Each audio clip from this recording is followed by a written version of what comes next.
ადი.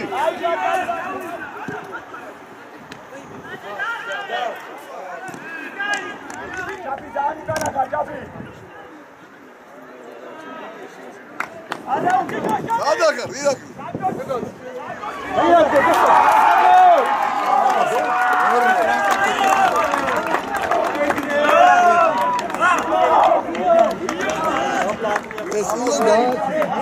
ძალიან მნიშვნელოვანი იყო ეს თამაში ჩვენთვის, გავიმარჯვეთ 2-0. ჩვენ გუნდმა გავიარეთ ტურნირის დაწყებამდე ერთკვირიანი სბორი დიღმის ბაზაზე. ძალიან მნიშვნელოვანი იყო, იმიტომ რომ ტურნირის პირველ თამაში დაიწყებოდა ჩემპიონატი. იმედია ესე გავაგზავნებთ უფროსწყალობით, ყველაფერი კარგად იქნება. ჩემთვის დინამოში პირველ თამაში იყო, ძალიან სასიამოვნოა ორი ბურთი რო გავიტანე, თანაგუნდელების დახმარებით და იმედია რომ ეს გაგრძელდება მთელი სეზონის განმავლობაში და კიდევ მეტ ბურთს გავიტანე.